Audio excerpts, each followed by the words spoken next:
The man who checked into the presidential suite of the Aurelia Grand, New York, wasn't just a guest. He was, in his mind, the king. He swept through the lobby on a wave of unearned arrogance, his arm draped around a woman who was decidedly not his wife. He demanded the best of everything: the 1998 Dom Perignon on ice, the reservations at Le Ciel, the undivided attention of the staff. He used his wife's name like a platinum key, unaware that every smile he received, every door that opened, was reporting directly back to the woman who didn't just have the key, she owned the entire building. Wesley Ford felt the cool, polished marble of the Aurelia Grand flagship under his Italian leather shoes and sighed in satisfaction. This, he felt, was his proper environment. The lobby was a symphony of quiet wealth, a 3-story atrium, a cascading crystal chandelier that looked like a frozen waterfall, and the subtle scent of white tea and peonies pumped through the vents. "Isn't it breathtaking, baby?" he murmured to the woman beside him. Bethany Reed, 26 and poured into a crimson dress, looked around with wide, appraising eyes. "It's nice, Wesley. But you said the one in Paris has a better view of the tower."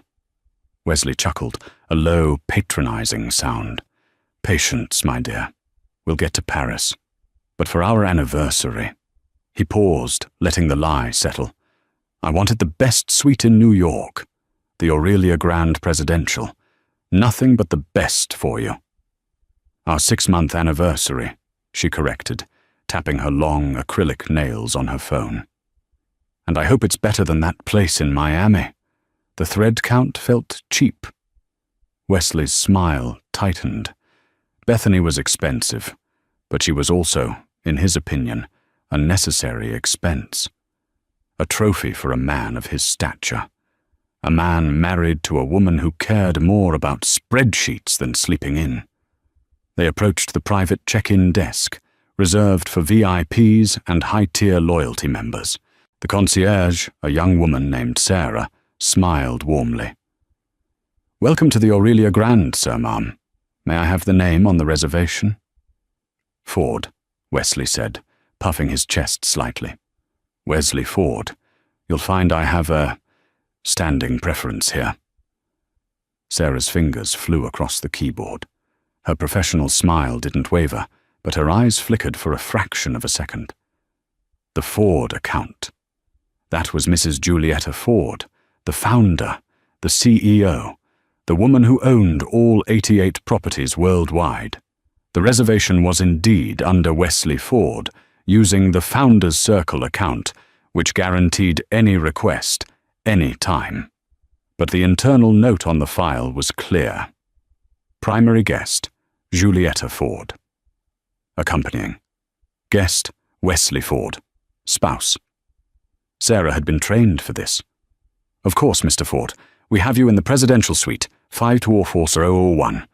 We've taken the liberty of stocking the bar with your preferred Macallan 25. See?" Wesley whispered to Bethany. "They know me." As a bellman collected their luggage, a matching set of Louis Vuitton trunks, the general manager, Mr. Howell, emerged from his office. He was a man in his late 50s, impeccably dressed, with a demeanor that was both welcoming and fortress-like.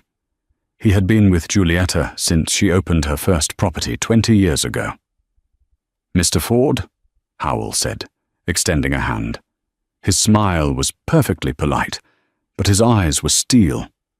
"A pleasure to welcome you back. We weren't expecting you. We had Mrs. Ford's itinerary marked for London until the weekend." Wesley waved a dismissive hand. "Last-minute change of plans, Howell. You know how it is. Business in the city. Just need a place to unwind." He gestured to Bethany. "This is my associate, Ms. Reed. She'll be joining me." Mr. Howell's gaze rested on Bethany for precisely 1 second. It was enough time to log her face, her dress, her demeanor. "Ms. Reed," he said, with a slight, formal bow. "Welcome. Of course, the suite is ready. We trust everything will be to your satisfaction." "It better be," Bethany muttered. "Please allow me to escort you up," Howell offered, his professionalism a flawless shield.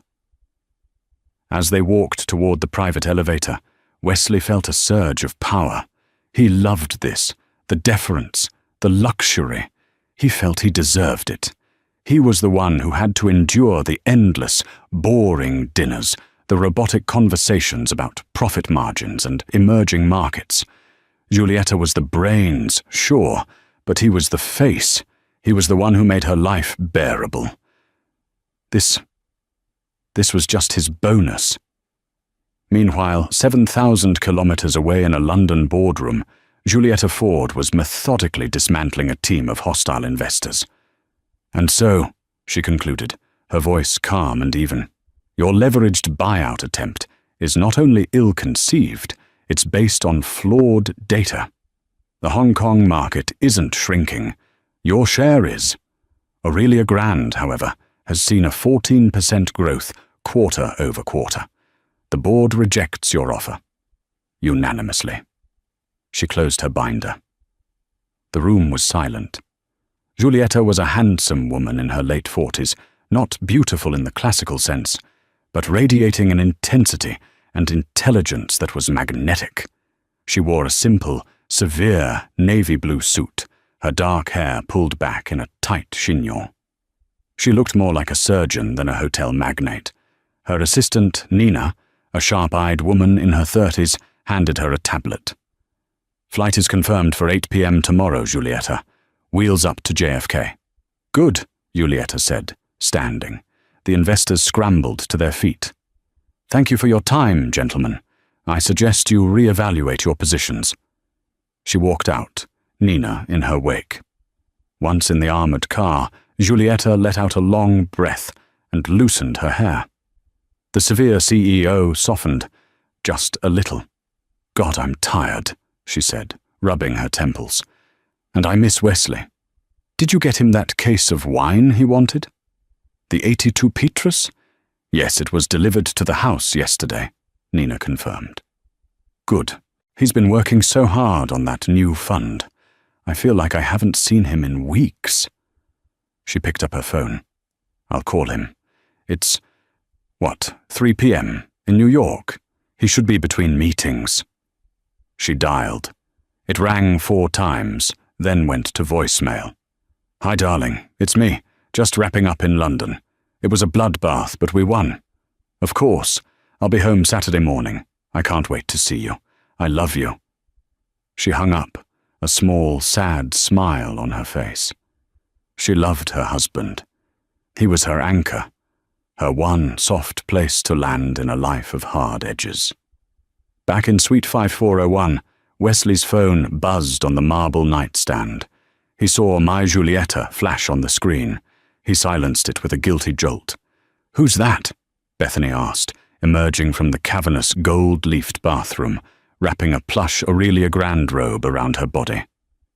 "Nobody," Wesley said, tossing the phone onto a chair. "Just work. Now, where were we?" He pulled her close, gesturing to the floor-to-ceiling windows that overlooked Central Park. "Look at that, baby. I own this city. We own this city." Mr. Howell stood in his pristine, glass-walled office just off the main lobby, long after Wesley and Bethany had disappeared into the elevator. His posture was rigid. He had worked for Giulietta Ford for 22 years. He'd been the front desk manager at her very first hotel in upstate New York, a struggling boutique property she'd inherited and rebuilt with her bare hands. He remembered her, at 25, fixing a leaking pipe in the basement herself because they couldn't afford a plumber. He owed his entire career to her. Her loyalty to her core staff was legendary. In return, their loyalty to her was absolute. The Aurelia Grand hotel chain wasn't just a business to Giulietta. It was her life, her family.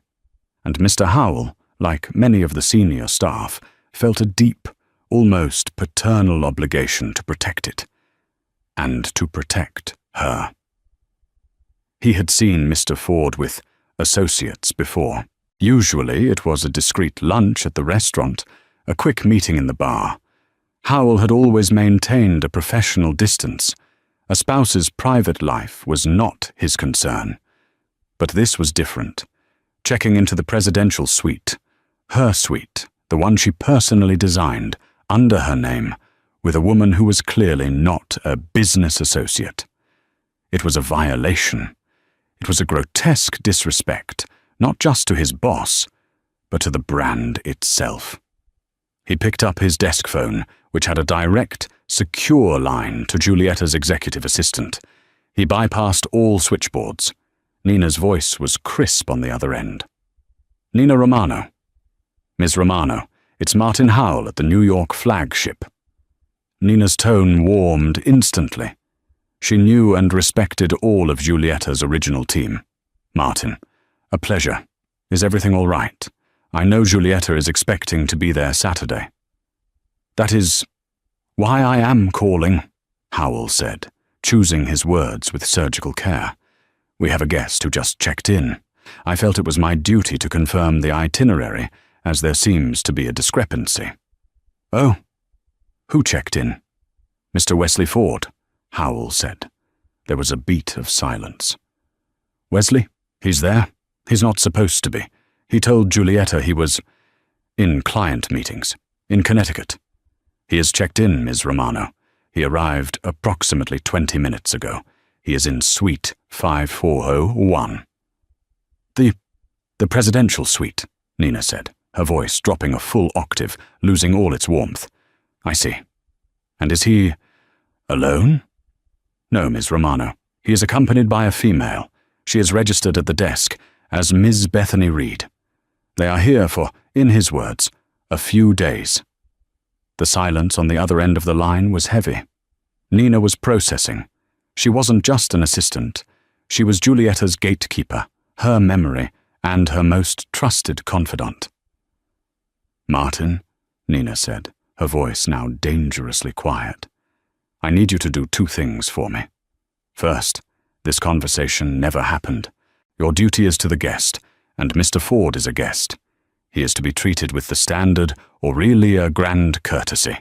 Do not, under any circumstances, let your service falter. Understood?"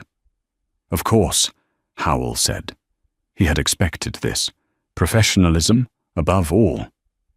"Second," Nina continued, "I need a copy of the check-in security footage from the private desk, timestamps from the elevator, and the name on the credit card used for incidentals." "He didn't provide one," Howell said, anticipating her. "He charged all incidentals directly to the primary account, to Mrs. Ford's Founders Circle master bill." Nina's sharp intake of breath was the only sound of emotion she allowed. The audacity. He was making his wife pay for his affair. "Send me the footage, Martin. Secure server. And thank you. You did the right thing." "For Mrs. Ford," Howell said simply, and hung up. In London, Nina stared at her screen. She felt a cold, white-hot rage building in her chest. She had never liked Wesley. She found him shallow, weak, and completely unworthy of a woman like Giulietta. But she had kept her thoughts to herself, because Giulietta loved him. Now he had crossed a line. He had brought his filth into her house. Giulietta was currently in a celebratory dinner with the partners who had helped her win the negotiation. She was relaxed, smiling, and for a few hours, just a woman enjoying a meal. Nina refused to destroy that. This news could wait until morning, but Nina would not wait. She pulled up the secure server. The footage from New York arrived. She clicked play. She watched Wesley, smug and proud, his arm around the younger woman. She watched him name drop. She watched him sign the bill, charging it to Giulietta. Then, Nina began to dig. She was Giulietta's proxy in all things, which included full access to all joint financial accounts. She opened the Founders Circle Amex. She saw the charges from the past 6 months. Miami, AW Hotel, 15,000. Paris, a Four Seasons, 22,000. An online jeweler, Boudoir Gems, $18,000. And then transfers, large 5-figure transfers from the joint household account, the one Giulietta kept topped up for property taxes and staff salaries, into a private account under Wesley's name only. This wasn't just an affair. This was theft. Nina stared at the numbers, her blood running cold. She looked at the clock. 11 p.m. in London. Giulietta would be back at her hotel soon. This couldn't wait until morning, after all. Back in New York, Wesley and Bethany were living in grotesque luxury. They had polished off the champagne. Bethany was taking selfies in the grand, free-standing marble tub, filled with bubbles. "Wesley," she called out, "this is amazing, but when are you going to do it?" Wesley was standing on the terrace, overlooking the park, feeling like a master of the universe. "Do what, my love?" "Leave her," Bethany said, her voice suddenly sharp. "You keep saying soon, soon. You keep taking me on these trips, but we're still hiding. I'm tired of hiding. I want this," she gestured around the suite, "to be mine. Ours. When are you going to leave, Giulietta?" Wesley's good mood evaporated. This was the part he hated. The feelings part.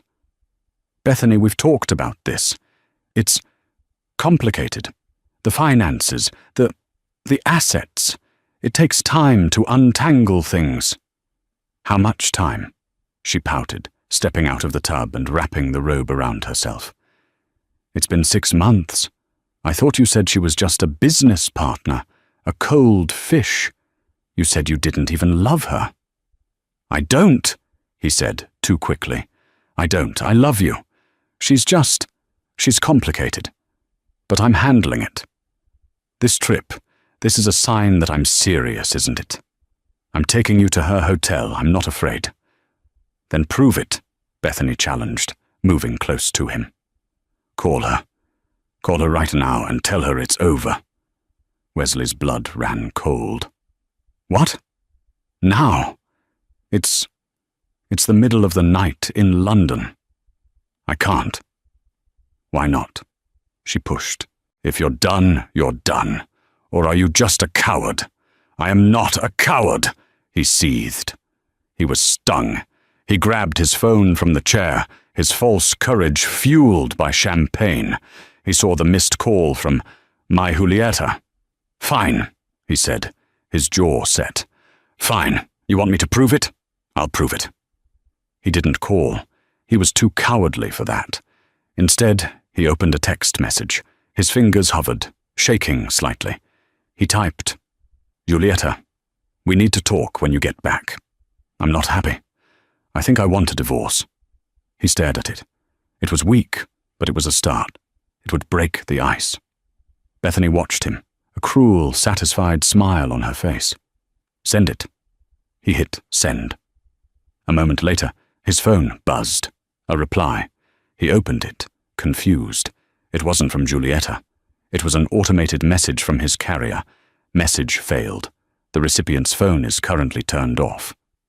She must be on the plane already," he lied, slipping the phone back into his pocket.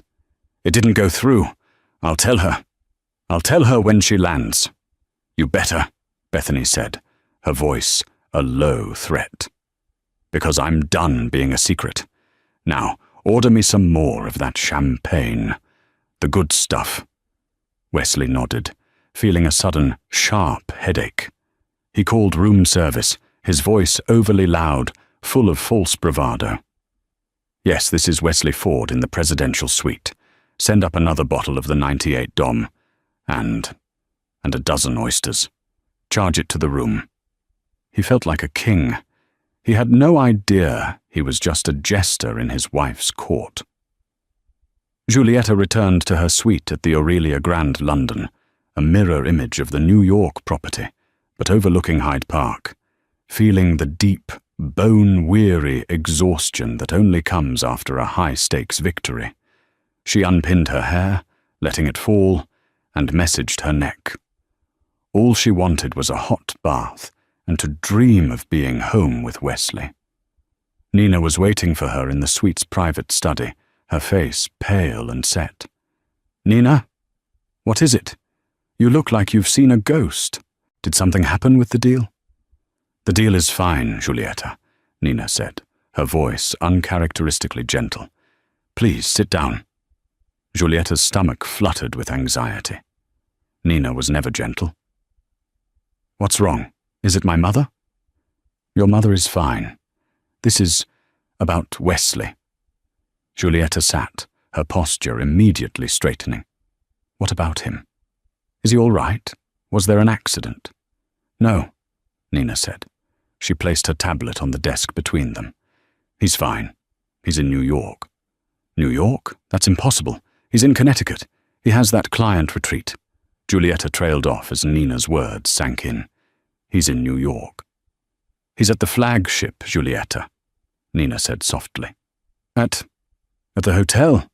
Why?" A smile touched her face. Is he surprising me? Is he flying to London?" "No." Nina took a deep breath and turned the tablet around. She pressed play. Giulietta watched the silent, high-definition security footage. She saw her husband, Wesley, his face beaming, his arm possessively around a young, beautiful woman. She watched him lean in and kiss the woman's temple. She watched him sign the check-in slip with a flourish. The room went utterly silent. The only sound was the distant traffic on Park Lane. Giulietta did not cry. She did not gasp. Her face, which had been soft with exhaustion, slowly hardened, the muscles in her jaw tightening until she looked like she was carved from marble. She watched the 30-second loop 3 times. "Who is she?" Giulietta asked, her voice flat, devoid of all emotion. "Her name is Bethany Reed, 26, aspiring lifestyle influencer, according to her social media, which," Nina added, swiping to a new screen, "is filled with pictures from Miami, Paris, Aspen, all locations where Wesley has supposedly been on business this past year." Giulietta stared at the screen, at the pictures of this girl posing in hotels. Not her hotels, she noted with a bitter flicker of irony, holding champagne, wearing jewelry. "He's been lying," Giulietta stated. It wasn't a question. "For at least 6 months, it seems," Nina said. "And it's worse." "Worse? Worse than bringing his mistress into my hotel, into my suite, and paying for it with my money?" Nina swiped again, bringing up the bank statements. "He's been embezzling, Giulietta. I can't be sure of the total amount without a full audit, but from a quick look at the household and discretionary accounts, it's over $4 million. He's been transferring it to a private account in the Cayman Islands." The air left Giulietta's lungs. This was the true betrayal. The affair was a deep, personal wound, a humiliation. The theft was a declaration of war. Wesley wasn't just a bored husband. He was a common criminal, a fool who had been robbing her blind while living off her name. The high-risk fund he was supposedly managing for clients was likely a sham. It was just him, gambling with her money and losing. The transfers were to cover his losses. The sadness that had been a dull ache in her chest vanished, replaced by a glacial, purifying rage. The same focus she'd used to destroy the investors hours earlier now lasered in on her husband. "He's not just an adulterer," Giulietta said, her voice a whisper. "He's a thief." "What do you want to do?" Nina asked. "I can call Martin Howell. I can have him and his guest thrown out of the hotel within the minute. I can have his corporate cards frozen." Giulietta held up a hand. No, not yet. A scene is messy. It makes the brand look weak. It makes me look like a hysterical wife. I am not a hysterical wife." She stood up and walked to the window, looking out over the park lights. She was thinking, not as a wife, as a CEO. "He's arrogant," Julieta said, thinking aloud. "He's stupid. He's gotten so comfortable living in my shadow that he thinks he's invisible. He thinks I'm just the money. He doesn't remember who I am. He doesn't remember who built the company he's stealing from." She turned back to Nina, her eyes bright and cold. "He didn't just come to the hotel for a tryst, Nina. He came because he's a fool. He came to brag, to show that woman his power. My power." "Julieta, what are you going to do?" "I am going to let him continue to be a fool," Julieta said. "For now, he is a guest, a very, very important guest. He is to be given exactly what he asks for." Nina looked confused. I don't understand. He's in my world now. He's in my building. He thinks he's the king, but he's just a rat in a cage he doesn't see. He's to be treated perfectly. But I want to know everything. I want a private security detail, plain-clothed, assigned to his floor. I want a log of every room service call, every bottle of champagne, every meal. I want to know when he leaves, where he goes. "A full surveillance," Nina clarified. "A guest service profile," Julieta corrected, using the corporate term. "He is a high-priority guest, and we are going to anticipate his every need." "And what about you? Your flight home?" Julieta's smile was thin and terrifying. "Change it. I'm not going home. I'm going to New York. Tonight. Book me a suite at the Carlyle. I don't want to be in my own property. Not yet." "And the legal team?" "Get Ms. Albright on the phone. Have her meet me at the Carlyle tomorrow at 9 a.m. with a forensic accounting team. I want to know where every single dollar went. And I want her to draft the divorce papers. Irreconcilable differences and gross financial misconduct." "And the criminal charges?" Nina asked quietly. Julieta paused. "Draft those too. I'll decide whether to file them later. Right now, I need to see the cage I'm building." She picked up her phone and saw the missed call from Wesley. And then she saw the text message he'd attempted to send. Message failed. Her phone had been off during the dinner. "I'm not happy. I think I want a divorce." A small, sharp laugh, like breaking glass, escaped her. "The arrogance," she whispered. He's going to divorce me." She toggled her phone's settings, marking his number to go straight to voicemail. She wouldn't be hearing from him. "Nina," Julieta said, walking to her bedroom to pack. "Call Martin Howell back. Tell him Mr. Ford is to enjoy his stay. But I want his room key to accidentally demagnetize. I want it to happen at least twice a day. I want him to have to come down to the front desk from the 54th floor and ask for a new one." Nina blinked, then a slow, appreciative smile spread across her face. "Yes, Julieta." "And the dinner reservation he made at Le Ciel tonight?" "Yes." "Lose it." Wesley woke up the next morning with a pounding headache and a dry mouth.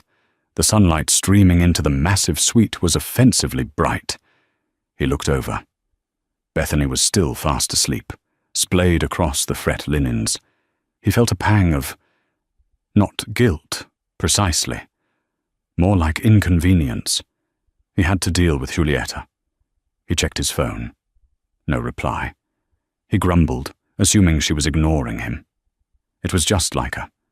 He'd drop a bomb like divorce, and she'd probably reply with a question about the quarterly taxes. But first coffee. He padded to the high-tech espresso machine built into the suite's custom bar. He pressed the on button. Nothing. He pressed it again. The machine remained dark. "Damn it," he muttered. He jiggled the plug. Still nothing. Fine. He'd call room service. He picked up the sleek, touch-screen phone on the desk. The screen was blank. Dead. Unbelievable, he seethed, his irritation growing. You pay $20,000 a night for a suite and the power is out. But the lamps were on. The TV worked. It was just the phone and the coffee machine. He huffed and located his room key. I'll be right back, he said to the sleeping form of Bethany. Going to get coffee. He walked to the elevator, swiped his key. The light flashed red. Access denied. He tried again. Red. He swiped it fast, then slow. Red. Red. Red. A curse exploded from his lips. He was locked out of his own floor. He was forced to take the service elevator, located down a hallway, which let him out in the staff corridor. He stalked through the lobby to the front desk, his hair a mess, wearing only his silk pajama bottoms and a robe. Sarah, the concierge from yesterday, was at the desk. She looked up, her face a mask of polite concern. Mr. Ford? Is everything all right? No, nothing is all right, he snapped. My key doesn't work, and the phone and coffee machine in 5I401 are broken. Send an engineer up immediately. My deepest apologies, sir, Sarah said, her voice dripping with practiced sincerity. Sometimes the keycards demagnetize if they're too close to a mobile phone. I'll issue you a new one at once. She typed for a moment, handed him 2 new keys. And I will notify engineering about the appliances. We'll send someone right up. Wesley snatched the keys and stalked back to the elevator, feeling humiliated. He passed Mr. Howell, who nodded politely. Good morning, Mr. Ford. I trust you slept well? Wesley just grunted and stabbed the elevator button. When he got back, Bethany was awake and furious. Where were you? I'm starving, and this coffee machine doesn't work. I know, he said. I had to go down and get new keys. It's a whole thing. They're sending someone up. Well, I want to go shopping, she declared. You promised me 5th Avenue. And then I want to go to that restaurant tonight. The one with the stars. Le Ciel. Yes, yes, Wesley said, desperate to placate her. I made the reservation. 8 o'clock. Prime table. An hour later, an engineer, a polite man who looked baffled, showed up. He checked the coffee machine.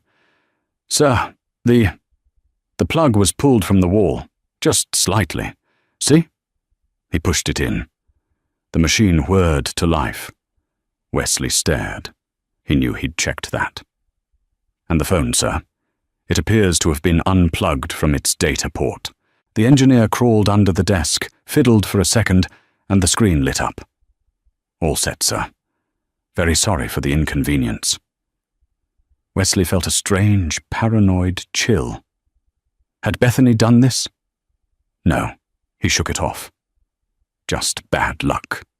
The rest of the day was an exercise in frustration. Their shopping trip on 5th Avenue was a disaster. At the Chanel boutique, the Founders Circle, Amex, the one Wesley used for all his discreet purchases, was declined. Declined. He'd never seen that word before. He blushed, stammering to the sales associate. Run it again. It must be your machine. She ran it again. I'm sorry, sir. Declined. Bethany's face was thunderous. Wesley, what is going on? It's nothing, he hissed. It's a fraud alert, probably. I'm in a different city. I'll call the bank. He quickly used his own personal card, the one linked to his stolen funds. The purchase went through, but it made his stomach clench. That was his money, not Julietta's. He stepped aside and called the Amex number. He was put on hold for 20 minutes. Finally, a crisp voice told him, I'm sorry, Mr. Ford, but we show this card was reported compromised by the primary account holder. It has been locked, and a new card is being issued. We cannot unlock it over the phone. Julieta. She had locked the card. Why? Did she get his text? Was this her petty, passive-aggressive revenge? Fine, he muttered. Fine. He was rattled. He needed the night to go well. He needed to impress Bethany. That evening, they dressed for dinner. Bethany in a backless, glittering silver dress, Wesley in his best Tom Ford suit. They arrived at Le Ciel, the hotel's 3 Michelin-star restaurant, at 8 p.m. on the dot. The maître d', a tall, imposing man named Jean-Pierre, looked at the reservation book. He frowned. "Monsieur Ford, is it?" "Yes," Wesley said, annoyed. "Ford. Table for 2. 8 p.m. Jean-Pierre scrolled through his tablet. "I am deeply sorry, sir. I do not seem to have a reservation under that name." "What? That's impossible. I made it myself. From the suite. Perhaps it was for tomorrow night." "It was for tonight," Wesley seethed, his voice rising. Several diners looked over. "Sir, if you would lower your voice. We are fully booked, as you can imagine. I have nothing." "This is an outrage." Wesley slammed his hand on the lectern. "I am a guest in the presidential suite. I am Wesley Ford. Don't you know who I am?" From the back, Mr. Howell materialized, his face the picture of deep concern. "Mr. Ford, Jean-Pierre, is there a problem?" This idiot," Wesley sputtered, "says he lost my reservation." "1,000 apologies, Mr. Ford," Howell said, shooting a disappointed look at the maître d'. "This is an unacceptable oversight. Jean-Pierre, we must accommodate Mr. Ford." "But, Monsieur Howell, there is nothing." "Then we will make something," Howell said firmly. He turned to Wesley with a placating smile. "Sir, it is not the window table you doubtless requested, but we have one table. We can set it for you immediately. Please, accept a glass of champagne on the house for this terrible error." Wesley, slightly mollified, nodded curtly. "Fine." They were led past the main dining room, with its sweeping views and plush velvet booths, past the secondary, quieter room, and into a small alcove. It was, technically, still the restaurant, but it was also directly adjacent to the main swinging door of the kitchen. They were seated at a small, wobbly table. The music of the restaurant was drowned out by the clatter of pans, the muffled shouts of chefs, and the swoosh-thwack of the kitchen door opening and closing every 30 seconds. Bethany looked horrified. "Wesley, it's temporary," he hissed. "They'll move us." But they were not moved. The complimentary champagne arrived. It was not Dom. It tasted like cheap Prosecco. Their waiter was slow, flustered, and kept apologizing. Their food took over an hour. "This," Bethany said, pushing her lobster bisque away, "is a joke. You said you owned this place. You can't even get a decent table." I am practically the owner," Wesley insisted, his face slick with sweat. "Howell knows me. This is just a series of mistakes." "They look like mistakes to you?" Bethany sneered. "It looks like we're the mistakes. They're treating us like garbage. I'm humiliated." She stood up, throwing her napkin on the table. "I'm going back to the room. Us, it's not working. You're not the man you said you were, Wesley." She stormed out, leaving him alone at the worst table in New York's best restaurant. He sat there, fuming, as the kitchen door swoosh-thwacked again. This was Giulietta's doing. It had to be. She was locking his cards, cancelling his reservations. She was trying to humiliate him. Fine. 2 could play at that game. He was done with this. He would go to her lawyer. He'd demand his half. He stormed out of the restaurant, not even signing the bill. When he got to the 54th floor, he swiped his key. Red. Access denied. He swiped again. Red. She had done it again. He was locked out. He roared in frustration, slamming his fist against the wall. He had to go all the way back down to the lobby, sweaty and furious, to get another key. Across the street, in a dark penthouse suite at the Carlisle Hotel, Julietta Ford sat with Miss Albright, her lawyer. Nina was with them, holding a phone to her ear. "Mr. Howell confirms, ma'am," Nina reported, a small smile playing on her lips. "Ms. Reed has returned to the suite. Mr. Ford is currently at the front desk, requesting another key. His voice," she added, "was described as apoplectic." "Good," Julietta said, taking a sip of water. "Let him simmer." "The forensic team has a preliminary number," Miss Albright, a severe woman with grey hair, said, pushing a file across the table. "He wasn't just covering gambling losses. He was funding Ms. Reed's influencer business. He also purchased in cash a condo in Miami, in her name." Julietta's face darkened. "He bought her a home with my money. It's wire fraud, plain and simple, Julietta. On top of the embezzlement. We have him. The question is, how do you want to proceed?" Julietta looked at the file, at the pictures of the Miami condo.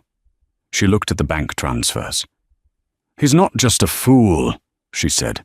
"He's a parasite. And you don't bargain with a parasite. You exterminate it. Nina, call him." "Call Wesley?" Nina asked, surprised. "Yes. Use your phone. Tell him I'm devastated. I got his text. Tell him I'm flying back, and I want to save our marriage. Tell him I'm willing to renegotiate our prenup to make him happy." Albright and Nina stared at her. "Julietta, are you—" "He's desperate," Julietta cut in, her voice like steel. "He's been humiliated. His money is cut off. He's terrified I'm going to ruin him. But his ego will believe I still want him. He'll believe I'm the weak, forgiving wife. Tell him I'm hosting a private dinner. Tomorrow night, just the two of us, in the founder's room at the New York flagship. To reconcile." "A trap," Albright said, a look of profound respect in her eyes. "A performance review," Julietta replied. "Now, make the call." Wesley finally made it back into the suite, his rage a palpable force. The door slammed shut behind him, rattling a priceless vase on a nearby pedestal. "Bethany!" he roared. The suite was quiet. He stalked through the living room into the master bedroom. She wasn't there. Her suitcases, the Louis Vuittons he had bought her, were gone. On the bed, in the center of the vast, empty mattress, was a single, diamond-encrusted earring, one of a pair he'd bought her from Boudoir Gems. Next to it was a note, scrawled on Aurelia Grand stationery. "You're a fraud, Wesley. I'm not going down with you. Don't call me." He sank onto the bed, the fight draining out of him, replaced by a cold, hollow dread. She was gone. The card was locked. Julietta was somewhere, plotting against him. He was alone in this monument to his wife's success, and he had never felt so small. His grand fantasy of a new life, a life where he was the man in charge, had evaporated in 24 hours. All that was left was the reality. He was a 50-year-old man who had stolen millions from his wife, and he had just been caught. He saw his life flashing before his eyes, the lawsuits, the press, the Page 6 headlines, Hotel Queen's husband in cheating and embezzlement scandal. He would be ruined. He would be broke. He might even go to... No, he couldn't even think it. He had to fix this. He had to beg. He had to grovel. He scrambled for his phone to call Julietta, to preemptively apologize, to invent a story, a breakdown, a midlife crisis, anything. When the phone buzzed in his hand, the caller ID was Nina Romano, Julietta's attack dog. His blood turned to ice. This was it. The call from the lawyers. He answered, his hand shaking. "Hello?" "Wesley." Nina's voice was cold, professional. "Julietta is aware of your text message." "Nina, listen, she is deeply, deeply distressed. Wesley, Nina said, her voice suddenly softening. The shift in tone was so unexpected, it threw him off completely. She is? He stammered. She's cutting her trip short. She's flying back tonight. Wesley, she loves you. She doesn't want this to be the end. She's distraught. She blames herself, her work, her travel. Wesley blinked. He was stunned. Distraught? Blaming herself? He had been prepared for rage, for lawyers, for threats. He was not prepared for guilt. A slow, insidious flicker of hope and arrogance reignited in his chest. Of course, she was powerful, yes, but she was still a woman. She was lonely. She needed him. He'd just pushed her too far. This was leverage. She does? He said, his voice instantly changing from terrified to concerned husband. Nina, I've been so unhappy. I've been so lonely. I did something stupid, but it was a cry for help. She knows, Nina said, her voice dripping with false sympathy that over the phone Wesley mistook for the real thing. She knows she's been distant. She wants to make it right. She's willing to discuss everything, even the prenuptial agreement. Wesley sat bolt upright. The prenup, the ironclad, you leave with nothing but the clothes on your back document he'd been forced to sign. She is? She wants to reinvest in the marriage, she said. She wants to make you a full partner in everything. This was it. This was the payday. His gamble. It had worked. She was scared of losing him. That idiot Bethany had left just when things were about to get good. Where is she? I'll meet her at the house, he said eagerly. No, she's embarrassed. She wants this to be private, away from the staff at home. She's landing late tomorrow. She wants to meet you for a private dinner. Tomorrow night, 8 p.m. The Founder's Room at the New York Hotel. The Founder's Room? He said, impressed. That was the ultra-private dining room on the top floor, reserved for Julieta and the board. Just the two of you, Nina said. To talk. To save your marriage, Wesley. She's asking you to be there. She's saying she's sorry. Yes, Wesley said, his voice full. Yes, of course. Tell her I'm sorry too. Tell her I love her. I'll be there. 8 p.m. She'll see you then, Wesley, Nina said, and hung up. Wesley leaped from the bed. He was laughing. He had done it. He had won. She was caving. The hotel key fiascos, the dinner reservation, the credit card. That was just her initial, petty lashing out. But when it came to the crunch, she couldn't lose him. He had her. He suddenly felt starved. He picked up the now working phone and dialed room service. This is Wesley Ford in 5401. I want a 32-ounce porterhouse steak, medium rare, a bottle of the Aero 5 Petrus, and a slice of your best chocolate cake. Charge it to the room. He had a long, luxurious bath. He slept the sleep of the righteous, or at least the victorious. He spent the next day in the suite, ordering in, enjoying the view, magnanimously forgiving the staff for their errors the day before. He was, once again, the king. He preened, practiced his concerned but firm speech. He'd admit to being lonely. He'd admit to a mistake. He wouldn't mention Bethany by name. But he'd hold firm. He needed to be a full partner. The prenup had to go. That evening he dressed with meticulous care. He chose a dark, conservative Xenia suit, a serious suit. He wore the Patek Philippe watch she had bought him for their 10th anniversary. He was ready. At 7:55 p.m., he rode the private elevator up to the 60th floor, the executive level.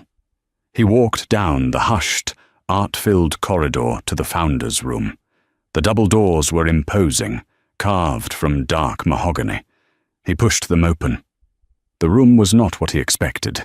It wasn't set for a romantic dinner. The long, 40-foot boardroom table was gone. The room was dark, almost empty, except for a single, small table in the very center, illuminated by a harsh spotlight from above. Giulietta was sitting at the table. She was not in a dinner dress. She was wearing a crimson-red power suit, her shoulders sharp, her hair pulled back so tightly it stretched the skin at her temples. She looked like a queen, a hanging judge. She was not alone. In the shadows, standing against the far wall, were two large, imposing security guards, and at a small desk in the corner sat a woman he didn't recognize, a severe-looking woman with grey hair and a laptop. Miss Albright. "Wesley," Giulietta said, and her voice was not the voice of a distraught wife. It was the voice she used in boardrooms, the voice that ended careers. "Hello, darling," she said, her voice echoing slightly in the vast, empty room. "Please, sit down. We have so much to reconcile." Wesley's triumphant smile faltered, freezing on his face. This was not a reconciliation. This was an ambush. "Giulietta, what is this?" he stammered, his eyes darting to the guards, then to the lawyer in the corner. "Where's the dinner? I thought we were going to talk." "Oh, we are," Giulietta said, her voice dangerously pleasant. "We are going to talk about so many things. Please, Wesley, sit." She gestured to the single, uncomfortable-looking chair opposite her. He sat, perching on the edge. The spotlight was hot, making him feel like he was under interrogation. "You look nervous, Wesley," Giulietta said. "There's no need. This is just a performance review. After all, you've been working for me for 15 years. I thought it was time we assessed your value." "Giulietta, stop this. This is cruel. I came here.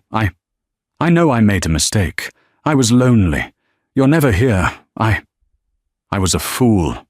"A fool," she agreed, nodding slowly. "That is the first true thing you've said. But your mistake wasn't the affair, Wesley. Your mistake was thinking I was stupid." She slid a thin file across the table. "Open it." His hands trembled. He opened the folder. It was a photograph, a high-resolution, crystal-clear still from the hotel security camera. Him, Bethany, his arm around her, his smug expression. "Bethany Reed," Giulietta said, as if reciting a resume. "Age 26, a failed actress turned influencer. You met her at the bar at the Standard, 6 months and 2 weeks ago. You've spent, let's see." She glanced at the lawyer, who read from her screen. $472,000, Ms. Albright said, on gifts, travel and sponsorships for her brand. Wesley's blood ran cold. You spied on me," he whispered. "You flaunted her," Giulietta corrected, her voice rising for the first time. "In my lobby, in my suite. You used my name, my account. That's not spying, Wesley. That's inventory." She pushed a second, much thicker file toward him. This is the real problem." He opened it. It was bank statements, wire transfers, account numbers, the Cayman Islands account, the Miami condo deed, in Bethany Reed's name. $4.2 million. Giulietta enunciated every syllable. "You didn't just make a mistake, Wesley. You stole from me, from this company, from the people who work for me. You took money that was earmarked for employee pensions and year-end bonuses, and you bought your whore a condominium." "No," he cried, standing up. It was investments, high risk, the market. It went bad. I was trying to make my own money, so I could be your equal." The two guards tensed, but Giulietta held up a hand. "Sit down." He fell back into the chair. "You have never been my equal," she said, her voice low and filled with a contempt that seared him. "You were my husband. I loved you. I trusted you. And you were a parasite, a common, pathetic thief." "Giulietta, please," he begged, the tears now real. I can pay it back. We can work this out. Don't do this. I'll go. I'll sign anything. Just don't tell anyone. The press. It would ruin us. It would ruin the brand." He tried to find her last weak spot. The brand. Giulietta actually laughed, a cold, sharp, mirthless sound. "The brand? You're worried about the brand? You brought your mistress to the flagship. You were declined at Chanel. You made a scene at Le Ciel. You are a liability, Wesley. The brand will be stronger when I cut you out of it." She stood up, walking around the table to stand over him. "You came here tonight thinking I was going to offer you more," she said, disgusted. "You thought I was the weak, forgiving wife. You thought you'd won." She snapped her fingers. Mr. Howell stepped out of the shadows from a side door. He was holding a small, silver tray. "You've been complaining about your stay, Mr. Ford," Giulietta said. "The service, the reservations, the keycards. I believe you made a scene. At Aurelia Grand, we take guest complaints very, very seriously." She took a stack of papers from Miss Albright. "These," she said, "are the divorce papers. You get nothing. The prenup is ironclad. In fact, due to the financial misconduct clause, you owe me." She took another document. "This is a restraining order. You will not come within 500 feet of me, my home, or any of my properties. Ever again." She took a third file. "And this. This is the criminal complaint we are filing with the district attorney's office tomorrow morning. Wire fraud, embezzlement, grand larceny. Ms. Albright is a very good lawyer. You'll be hearing from her. And from the NYPD. Wesley was white, hyperventilating. "Giulietta, no, prison. You wouldn't. I'm your husband." "You were my husband," she corrected. "Now you're just a thief. And this," she nodded to Mr. Howell. He stepped forward. On the tray was a single, long piece of paper, a receipt. "This is your bill," Giulietta said, "for the presidential suite, 5 nights, at the full, non-discounted rack rate, plus room service, the Dom Perignon, the oysters, the petrus, the steak, plus the damages for the vase you knocked over, plus the premium for checking in under false pretenses." Wesley looked at the total. It was over $150,000. My cards are locked," he stammered. I can't pay this." "I know," Giulietta said, "which is why we will be seizing your assets. The few you had before me, anyway. Your watches, your car, that ridiculous fund you operate. Consider this, your final performance review. You're fired. From the board, from the family, from my life." She turned to the guards. "Gentlemen, Mr. Ford is no longer a guest. He is, in fact, banned for life from all Aurelia Grand properties. Please escort him from the premises." "Giulietta, no, please!" Wesley screamed, grabbing for her. The guards were on him in an instant, pulling his arms behind his back. "You can't do this. I'll tell the press everything. I'll ruin you," he shrieked, his face red. Giulietta leaned in close, her face inches from his, and whispered, "Go ahead. Tell them. Tell them you're a cheater and a thief. Tell them you got caught by your wife. Tell them you're facing 10 to 15 in Sing Sing. Who do you think they'll believe, Wesley? The fool on the pavement, or the queen in the castle?" She turned and walked to the door. "Mr. Howell," she said, not looking back, "please have housekeeping deep clean suite 5401. I want it fumigated." "Yes, Mrs. Ford," Howell said, his voice filled with profound relief. Wesley was dragged, screaming and pleading, out of the room, down the service elevator, and marched through the staff-only exit into the back alley. The guards threw his custom-made suit onto the grimy pavement after him. The alley door slammed shut. Wesley Ford stood there, in the cold, misty New York night, smelling of garbage. His phone was dead. His wallet was empty. He had, quite literally, nothing but the clothes on his back. And he knew, with a certainty that chilled him to his soul, that his life was over.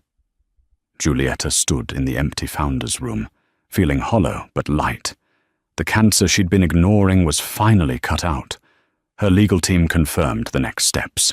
Wesley would be arrested by midday. As for Bethany, Julieta was unmoved. The condo, purchased with stolen funds, was a company asset. Ms. Albright's team would repossess it, and Ms. Reed would be evicted.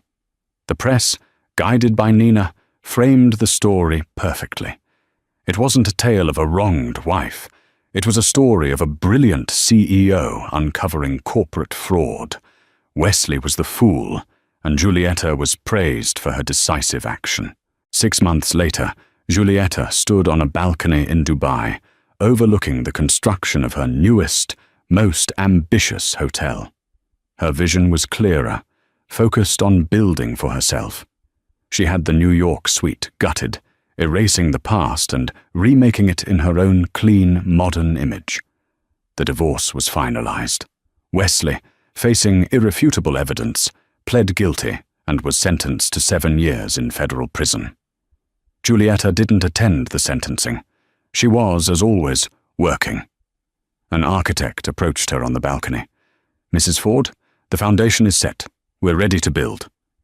Julieta Ford turned, a small, genuine smile on her face. "Good. Let's get to work." And that's the story of how Wesley Ford learned the hard way that you should never, ever try to con the person who signs your checks. He thought he was playing a game of chess, but he was just a pawn on his wife's board. He flew too close to the sun, and Julieta didn't just let him fall. She melted his wings, repossessed the wax, and then billed him for the fire. What did you think of Julieta's revenge? Was it too cold, or was it the perfect karmic justice for Wesley's betrayal and theft? Let me know your thoughts in the comments below. What would you have done if you were in her shoes? If you loved this story of drama and consequences, please don't forget to hit that like button. Share it with a friend who loves a good revenge story, and most importantly, subscribe to the channel so you never miss a new video. Thank you for listening, and we'll see you in the next story. The cameras flashed, but they weren't for her. She stood 7 months pregnant at the Harrison Foundation Gala, clutching a glass of water, while her millionaire husband, William Harrison III, wrapped his arm around another woman. In front of all of New York high society, he raised a glass, not to his wife, but to his mistress, publicly humiliating the woman carrying his child. 5 years later, his company is crumbling, and the board is waiting on a new CEO to save them. The elevator doors open, and in walks his new boss. It's her. This isn't just a comeback, it's a takeover.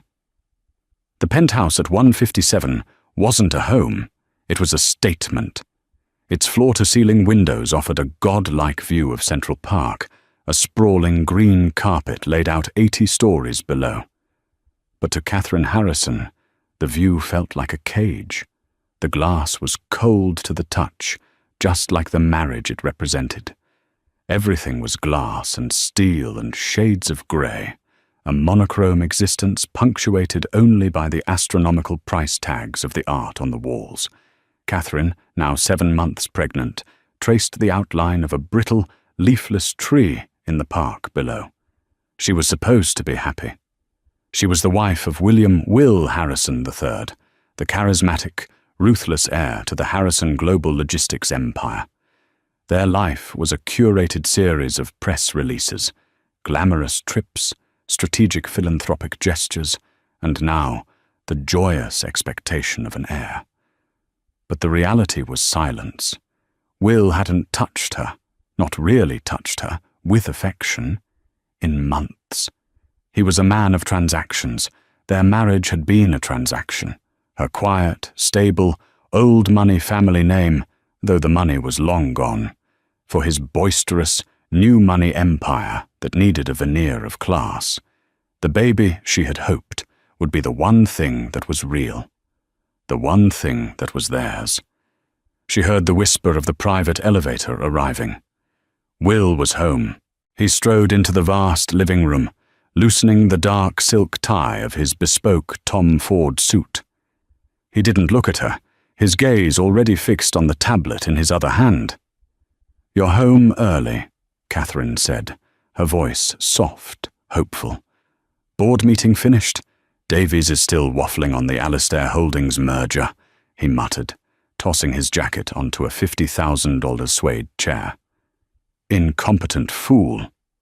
He walked to the bar, pouring himself 3 fingers of Macallan 25. "Will, the gala is tonight," she reminded him gently. "The Harrison Foundation event. It's the big one." "I'm aware, Catherine. I'm paying for it." He took a sip, the ice clinking. "Isabella is handling the press. She's sorting out the seating charts." Isabella. The name landed like a stone in Catherine's stomach. Isabella Vance, Will's senior VP of Public Relations, a woman who was all sharp angles, crimson lipstick, and a predatory intelligence. A woman who looked at Catherine not with malice, but with something far worse. Pity. Isabella, who handled everything, who handled Will. "I picked up my dress," Catherine tried again, forcing a smile. "It's a custom Lanvin. They did a beautiful job with the... you know." She gestured to her swollen stomach. "Good. Great." He was scrolling through emails. "Make sure you're ready by 7. The photographers will be there for the entrance. I need this to look good, Catherine. The Alistair board is watching. A stable family image is paramount." A stable family image, not a stable family. "Is Isabella... is she sitting at our table?" Catherine asked, already knowing the answer. "Of course," Will said, not looking up. "She's running the event. I need her nearby in case one of these old money dinosaurs says something stupid to the Wall Street Journal. Don't be difficult, Catherine. You know her role is vital." Catherine nodded, the familiar sting behind her eyes. She had known, for the better part of a year, that Isabella's role extended far beyond public relations. She saw the late-night texts he thought he'd hidden. She smelled the faint, unfamiliar Chanel perfume on his shirts when he came home from late mergers. She saw the way his eyes followed Isabella in the boardroom, a hunger he never, ever directed at his own wife. She had stayed silent for the baby. She believed the baby would change everything. It would anchor Will, make him see what was real, what mattered. The gala tonight, his foundation's biggest event, was supposed to be their night, a celebration of their family, their future. "I'll go get ready," she whispered. Will just grunted in response, his face illuminated by the cold blue light of his tablet. As Catherine walked to their cavernous bedroom, she passed a framed photo on the marble console. It was from their wedding, 3 years ago. Will was smiling, but his eyes were cold, focused on the camera, on the image. She was smiling too, but she was looking at him, desperate for him to look back. She stopped and touched the cold glass of the frame. She felt her son kick, a small, hopeful flutter beneath her heart. "It's okay, little one," she murmured, pressing her hand to her stomach. "Tonight he'll see us. Tonight he'll finally see." But as she zipped up the deep emerald silk of her gown, a chilling premonition settled over her. She wasn't an idiot. She was a woman who had been systematically isolated, made to feel dependent and gaslighted into believing her suspicions were just hormonal or ungrateful. Tonight wasn't a celebration, it felt like an execution, and she was walking willingly to the gallows, draped in French silk. The grand ballroom at the Plaza Hotel was a sea of glittering diamonds and counterfeit smiles. It was the epitome of New York's philanthropic elite, a place where billionaires wrote checks to cleanse their corporate sins, and socialites competed for the brightest spotlight. Tonight, the spotlight was firmly on the Harrison table. Catherine felt the weight of hundreds of eyes as she walked beside Will. Her pregnancy, once her private hope, now felt like a public vulnerability. She was a ship in full sail, and she felt desperately, dangerously exposed. Will was electric, a king in his element. He gripped her elbow in a gesture that looked like affection to the cameras, but felt like a vice to her. "Smile, Catherine," he hissed, his own smile a brilliant white flash. "You look pale." They reached the head table, and there she was, Isabella Vance, seated directly to Will's right, in a backless, blood-red dress that seemed to suck all the light in the room toward it. She looked like a weapon. "Catherine, you look lovely. So maternal," Isabella purred, her eyes flicking over Catherine's baby bump with a clinical, dismissive air. She rose and gave Catherine an air kiss that smelled of champagne and victory. "Isabella," Catherine replied, forcing her own smile.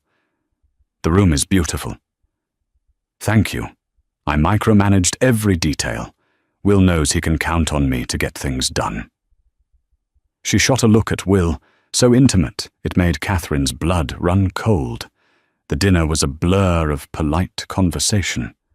Catherine poked at a seared scallop, the smell making her nauseous. She listened as Will and Isabella dominated the conversation, recounting a genius, hostile takeover in Chicago, finishing each other's sentences.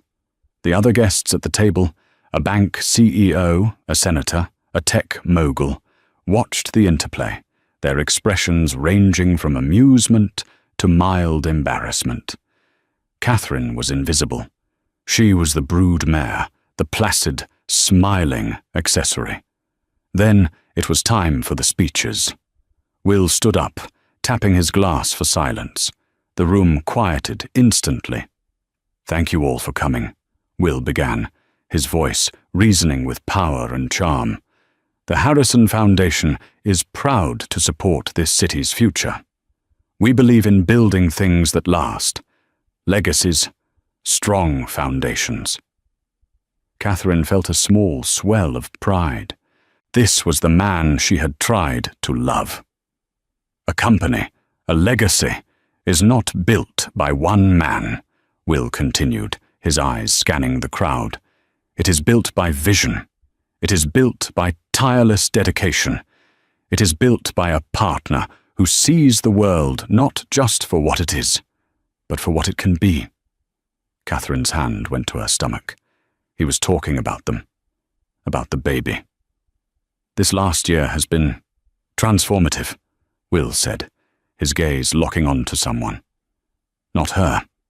His eyes were fixed, with a burning, raw intensity, on Isabella. "I have been lucky enough to have a partner who is fearless, brilliant and truly, truly indispensable. A person who has sacrificed everything to stand by my side, to fight the battles with me, to build this empire." The room was silent. Everyone could see where he was looking.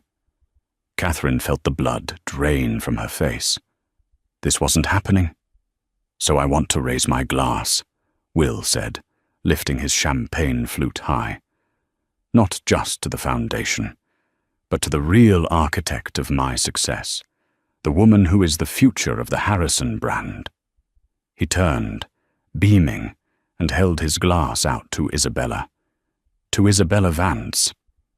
Isabella stood up, her red dress catching the light.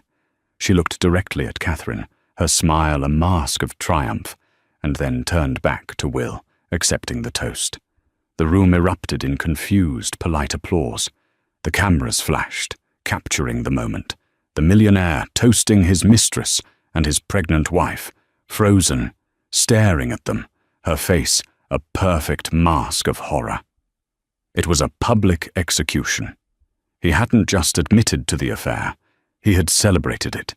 He had declared Isabella his true partner and Catherine a glorified surrogate. Catherine stood up. The scraping of her chair was agonizingly loud. She didn't know where she was going, only that she had to move. She mumbled, "Excuse me," and walked as quickly and gracefully as she could toward the exit, her hand pressed against her stomach. She made it to the marble-floored corridor before the first sob tore through her. She ducked into a small alcove near the coat check, fighting for air. The click of heels on the marble floor stopped behind her. "You really shouldn't make a scene, Catherine." She turned. It was Will. His face was no longer charming. It was cold, hard, and angry. "How could you?" she whispered, the tears streaming hot on her cheeks. "In front of everyone? Our friends? You're bored? I'm carrying your child." "Don't be naive," he snapped, his voice a low hiss. "You knew what this marriage was. It was a contract. You fulfilled your part of the bargain. You're giving me an heir. But don't ever mistake your role for Isabella's." "My role," she choked out, disbelieving. "You are a placeholder, Catherine. A comfortable, appropriate placeholder. Isabella, she's my equal. She challenges me. She understands what I want. The merger with Alistair Holdings is next week, and I can't have a weak, sentimental woman on my arm. I need a killer. I need her." "So what am I?" Catherine asked, the tears stopping, replaced by a terrifying, icy calm. "What happens to me and the baby?" "You'll be fine," he said dismissively. "You'll have the Harrison name. The child will have a trust fund. You'll be comfortable. But we," he gestured back to the ballroom, "are over. I'm filing for divorce tomorrow. My lawyers will be in touch with you. They'll be very generous, as long as you are quiet and cooperative." He adjusted his tuxedo cuffs. "Now, I suggest you go home. My driver is waiting out front. I'm going back to the party. Isabella and I are celebrating." He turned and walked away, leaving her alone in the cold corridor, the sound of applause and laughter from the ballroom echoing behind him. She looked down at her emerald silk dress, now stained with her tears. He hadn't just left her. He had gutted her, displayed her for parts, and left her to bleed out on the floor of the Plaza Hotel. The last thread of hope she'd been clinging to didn't just break, he had set it on fire. The humiliation was absolute. By morning, the gossip columns were ablaze. "Harrison heirs gala gambit," screamed one headline. "Wife out, mistress in," declared another. The photos were brutal. Will toasting Isabella and Catherine, alone and pregnant, fleeing the ballroom. Will's lawyers descended, as promised. They were not generous. They were sharks. They offered a one-time settlement that was insulting, contingent on her signing a comprehensive NDA that would forbid her from ever speaking about Will, Isabella, or Harrison Global. When she hesitated, still in shock, they became ruthless. They froze her access to their joint accounts. They claimed in a preliminary filing that she was emotionally unstable and a potential risk to the Harrison heir, using her heartbroken flight from the gala as proof. Suddenly, the staff at the penthouse, the driver, the housekeeper, were no longer hers. They were Will's eyes and ears, reporting her every tearful phone call. She was a prisoner in her own home. She was forced to move into a small, sterile apartment, paid for by Will's lawyers on a month-to-month lease, a leash to ensure her compliance. The opulence of 157 was replaced by beige walls and cheap furniture that smelled of particle board and glue. She was alone, 8 months pregnant, and legally gagged. 2 weeks later, she gave birth to her son, Thomas, in a public hospital, alone. She called Will's office to inform him of his son's birth. His secretary informed her that Mr. Harrison was in negotiations in Zurich and would address the matter upon his return. He never called. He never came. He never saw his son. Catherine held her tiny, perfect baby in the sterile hospital room and made a vow. She would not be a victim. She would not be a footnote in William Harrison's biography.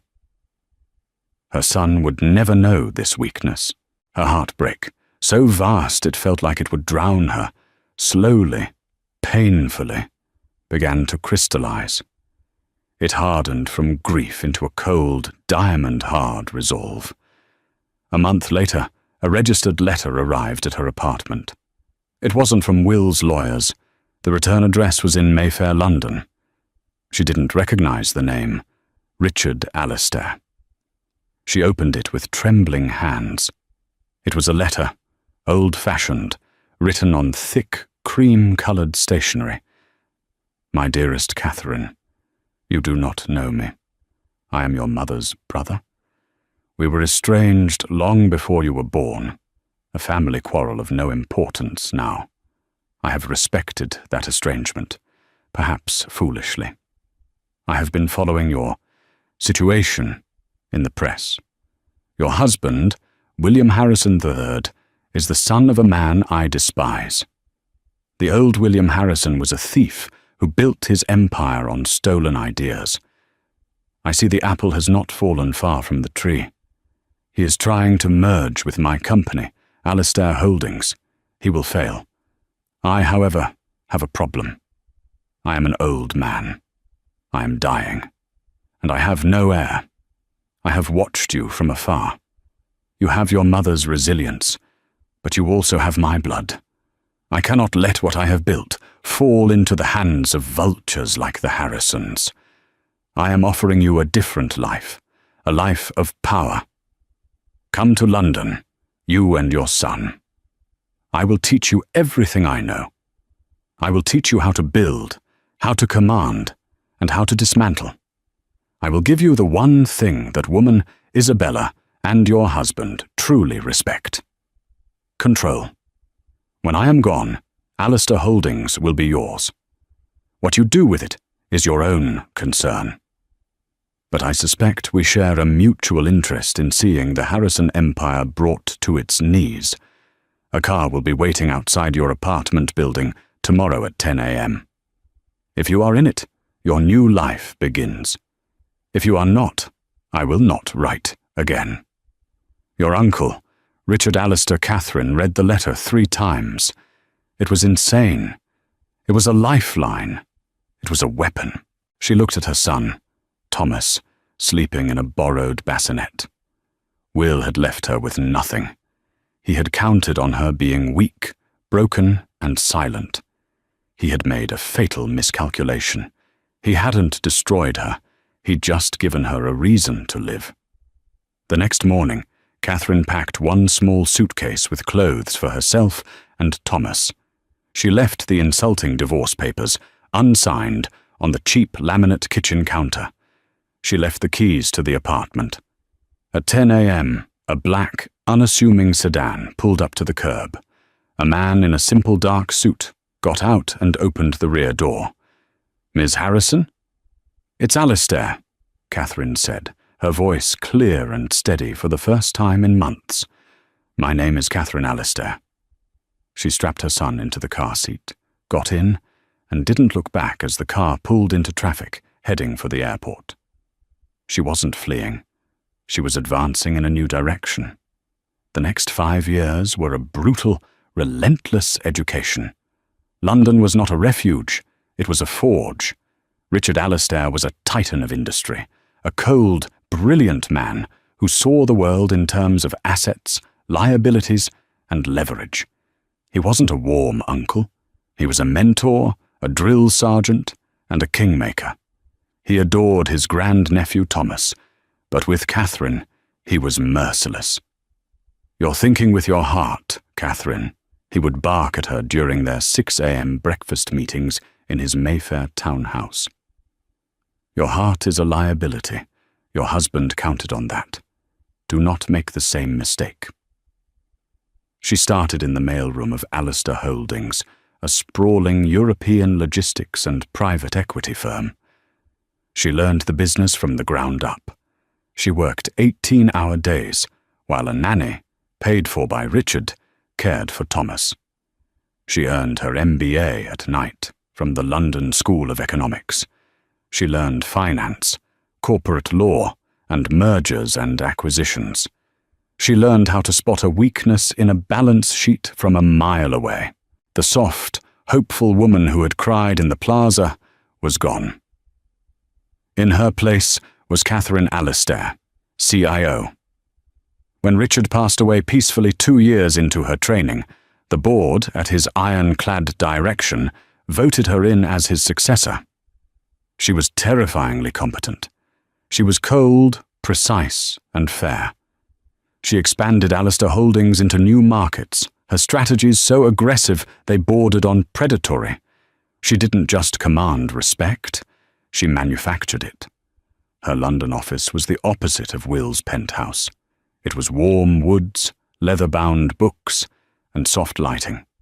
On her desk, there was only one photo, a smiling, 4-year-old Thomas on a pony in the English countryside. Meanwhile, back in New York, Harrison Global was rotting from the inside. Without Catherine's stabilizing influence, and Richard Alistair's company as a potential and now impossible merger, Will's worst instincts had taken over. He and Isabella, whom he had married in a lavish, garish ceremony in Lake Como, were the new king and queen of conspicuous consumption. They bought jets, yachts, and a private island. Isabella's PR budget was a black hole of company funds spent on designer wardrobes, million-dollar parties, and vanity projects. Will, desperate to look like a visionary, made a series of disastrous, high-risk investments in tech startups that imploded. Harrison Global, once a blue-chip behemoth, was now hemorrhaging money. The stock was plummeting. The board was in quiet rebellion. Will and Isabella, blinded by their own arrogance, were scrambling, taking out high-interest loans to cover their losses, leveraging the company's core assets to the hilt. They were desperate for a cash infusion, a buyout, a savior. In her London office, Catherine read the quarterly reports from her New York acquisitions team. Harrison Global was bleeding out. It was vulnerable. It was cheap. "Mr. Grant," she said over the intercom to her chief legal counsel, Mason Grant. Mason walked in, a sharp man in a Savile Row suit. "Ma'am, we're setting up a new shell corporation, Bridgewater Capital. I want it domiciled in Delaware, funded through our Cayman accounts. It's to remain completely anonymous." "Anonymous acquisition, hostile or friendly?" Mason asked. "It will begin as friendly," Catherine said, her eyes fixed on the New York skyline on her monitor. "I want you to make a tender offer for a controlling stake in Harrison Global. They're desperate, so they'll see it as a rescue. Will Harrison is too arrogant to believe anyone would mount a hostile takeover and too stupid to see who's really behind it." "He'll fight it," Mason warned. "Let him," Catherine said, a small, cold smile touching her lips for the first time in years. "He'll leverage himself even further. Let him panic. Let him rally the board. And when he's exhausted all his options, Bridgewater Capital will go hostile. We'll buy their debt. We'll buy their outstanding stock. We will buy him." "Understood. And when the acquisition is complete?" Catherine stood and walked to the window, looking out over the grey London rain. "When it's complete, you will schedule an emergency board meeting at Harrison Tower. I'll be attending. Personally."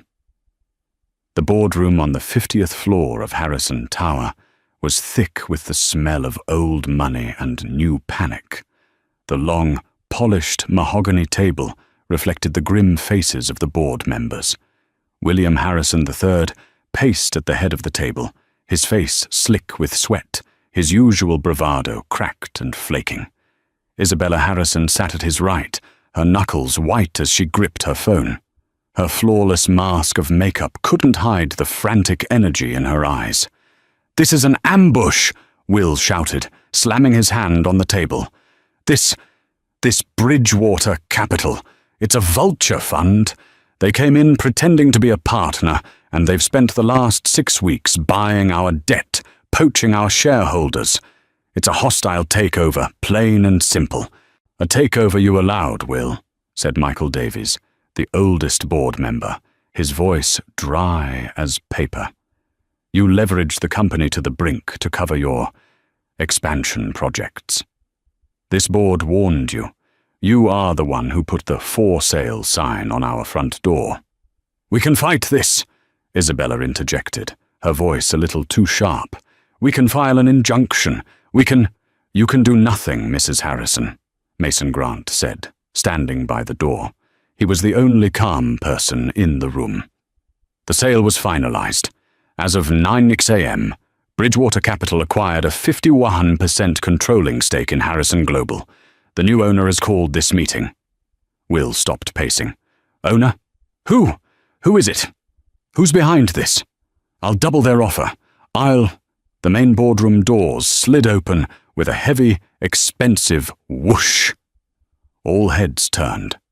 First, 2 associates from Mason Grant's law firm walked in, carrying briefcases. Then, Mason stepped aside, and she walked in.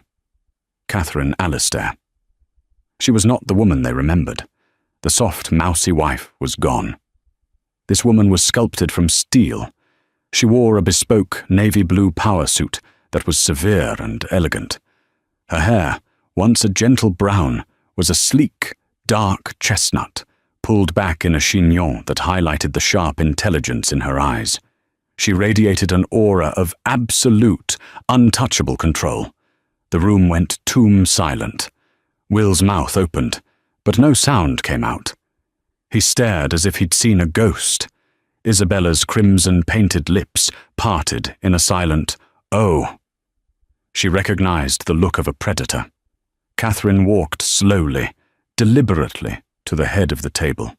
She placed her leather satchel down, not on the chair beside Will, but on the chair at the head of the table. Will's chair. She looked at him. Her expression was not angry. It was not hateful. It was not even satisfied. It was neutral, the way one might look at a piece of furniture that was in the way. "You're in my seat, Will," she said. Her voice was quiet, with a clipped, transatlantic accent honed in London. Will just stared, sputtering. "Catherine, what is this? What are you doing here?" "She's here," Mason Grant announced, as the sole proprietor and CEO of Bridgewater Capital, which, as you know, is a wholly owned subsidiary of Alistair Holdings. Catherine finally turned her gaze to the stunned board. "Good morning, gentlemen. And Ms. Chen," she nodded to the one other woman. "I am Catherine Alistair, the CEO of Alistair Holdings, and as of 9:01 a.m., I am the majority shareholder and new chairwoman of Harrison Global." The blood drained from Will's face. He physically staggered back, gripping the table for support. No, that's impossible. Richard Alistair hated me. He's dead. He was my uncle, Catherine said simply, as if stating the weather. And he was a very smart man. He left his company to family. Now, if you'll all please take your seats. We have a lot to discuss. Isabella found her voice first. "You bitch," she hissed. "This is what? Some kind of pathetic revenge fantasy?" Catherine looked at Isabella, truly looked at her, for the first time. She tilted her head, a scientist examining a microbe. "Revenge? Mrs. Harrison, this is a corporate restructuring. Harrison Global is a failing company with bloated executive leadership and catastrophic debt. I am here to fix it. This isn't personal, it's just business." She turned to the board, who were watching this with a mixture of terror and awe. "My first act as chairwoman," Catherine continued, her voice crisp, "is to announce a full, external and forensic audit of the last 5 years of executive expenses, all PR and marketing budgets, and all private travel." Isabella's face went from red to a ghostly white. "My second act," Catherine said, "is to schedule immediate performance reviews for all senior executive staff. My team will be handling them." She looked at Will. "We'll start with your division, Will. I believe you're head of acquisitions? We should discuss those failed tech startups." Will was shaking. "You can't. This is my company. My father." "Your father's company," Catherine corrected him, "is now my company. You are, as of this moment, an employee.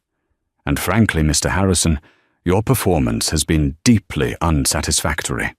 Mr. Davies, please move. I believe Mr. Harrison needs to sit down." She took her place at the head of the table. The king was dead. Long live the Queen. The audit was not a review. It was an autopsy. Catherine's team of forensic accountants, led by Mason Grant, descended on the executive floor of Harrison Global like a wolf pack. They were not interested in spreadsheets. They were interested in receipts, travel manifests, and offshore bank accounts. Within 72 hours, they found what Catherine already knew was there. The rot was concentrated in 2 places: Will's catastrophic high-risk investments, which he'd hidden from the board, and Isabella's PR budget. Isabella hadn't just been spending lavishly, she had been committing wire fraud. She had created shell companies, fake event planners, consulting firms, and influencer agencies, and had been awarding them 7-figure contracts from the Harrison Global marketing budget. The money was then funneled directly to a private account in her name. She had stolen, by their initial estimate, over $22 million. Catherine sat in her new office, Will's old office, which she'd had completely redecorated in warm woods and soft greys, removing the garish chrome and black leather, when Mason Grant brought her the final report. "It's worse than we thought," Mason said, placing the thick binder on her desk. "It's not just embezzlement. It's tax evasion, wire fraud. She's creative." "And Mr. Harrison?" Catherine asked, flipping to the executive summary. "Willfully ignorant at best, complicit at worst," Mason replied. "He co-signed on 3 of the largest contracts to the shell companies. He may not have known where the money was going, but he's on the hook for gross negligence.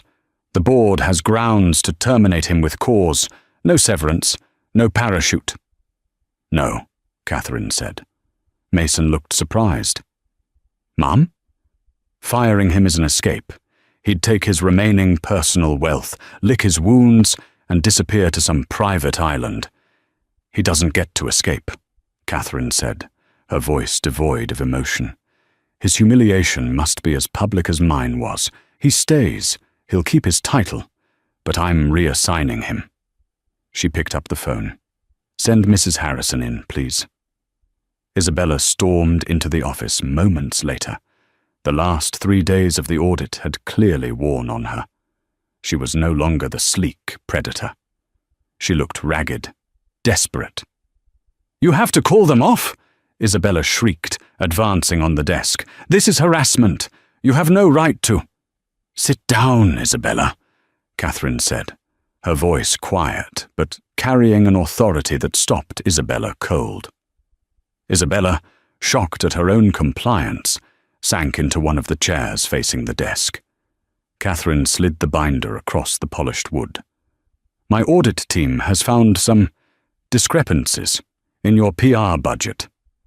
Isabella's eyes widened as she saw the cover page. "Forensic audit. I. Vance, executive expenses." "This is $22 million, Isabella," Catherine said. Vance Innovations, Global Style Consultants, Apex Event Management, all shell companies, all registered to a post office box in the Cayman Islands, all controlled by you. Isabella's breath hitched. She was trapped. You can't prove that, she whispered.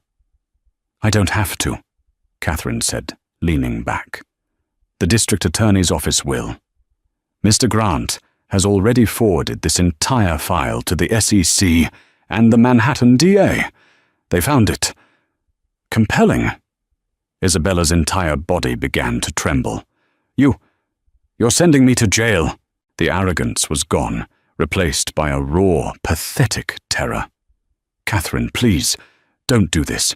He made me. He pushed me. The spending, the lifestyle. He's the one you want. Catherine watched her, her face unreadable. You did this to yourself. You were a thief, a clumsy one at that. You saw an opportunity, and you took it, and you never once thought there would be consequences. That's the problem with people like you and Will. You think you're untouchable. Catherine pressed a button on her desk phone. Sarah, please send in security. No! Isabella lunged forward, trying to grab the binder. Please, Catherine, I'll give it back. I'll give it all back. Don't do this. Think of what we... There is no we, Catherine said, as two uniformed security guards entered the office. There is only you and what you did. You can't! Isabella screamed as the guards took her by the arms. Will, do something! The guards escorted the screaming, struggling woman out of the office and into the main hallway in front of the entire executive floor. Employees poked their heads out of offices, watching as Isabella Harrison, the Queen of Harrison Global, was marched to the elevator in handcuffs. Catherine stood and walked to her window, watching the silent, snow-filled sky over Central Park. An hour later, her assistant buzzed. Mr. Harrison is here to see you. He seems unwell. Send him in. Will stumbled into the office. He was a broken man. His suit was rumpled, his eyes red-rimmed and bloodshot. He had clearly been watching from the sidelines as his wife was arrested. They took her, he whispered, slumping into the chair Isabella had just vacated. They arrested her, Catherine, in the lobby. The press was there. How did the press get there? I sent a release, Catherine said, sipping her tea. A proactive statement about the company's new leadership taking a zero-tolerance policy on executive fraud. Will stared at her, the reality of his situation finally dawning. He wasn't her partner. He wasn't her equal. He wasn't even her enemy. He was just collateral damage. What do you want? He begged, his voice cracking. My money. The house. It's yours. Just call them. Tell them it was a mistake, a misunderstanding. You can fix this. I am not fixing this, Will. I am cleaning it. She stole from my company. She's a criminal. And you, Catherine said, her gaze hardening, are an idiot.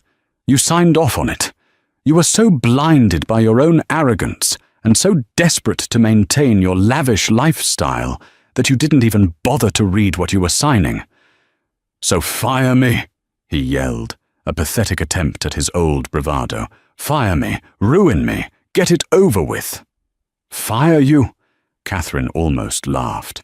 No, Will, you're not getting off that easy. As of tomorrow, you are being reassigned. Reassigned? To where? Harrison Global owns a number of subsidiaries, including, she pulled up a file on her computer, a 20,000-square-foot warehouse in Red Hook, Brooklyn. It's our legacy document storage facility. It's where we send all our paper files from before 2005. It's cold, it's damp, and the Wi-Fi is terrible. Will's face went white. A warehouse? You will be the director of legacy archives. Your job will be to digitally scan and catalogue 3 decades of shipping manifests. You will report to the head of logistics, a Mr. Peterson, who, I believe, you demoted 5 years ago. You will keep your salary. You will keep your title. But you will spend the rest of your career in a concrete box, looking at paper. You wanted to build a legacy, Will. Now you get to archive one." He couldn't speak. It was a sentence worse than firing. It was erasure. She was making him invisible, just as he had done to her. "Get out of my office, Mr. Harrison," Catherine said, turning back to her computer. "You have a long commute tomorrow."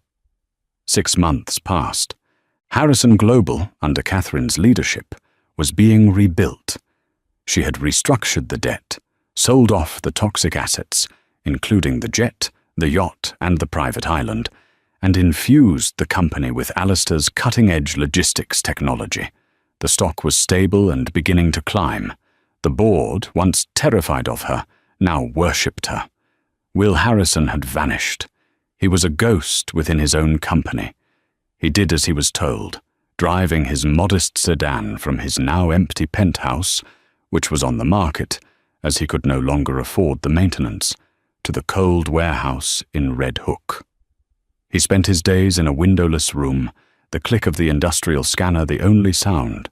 He was a laughingstock, the man who had everything, reduced to a file clerk by the wife he'd thrown away. He had tried, twice, to resign.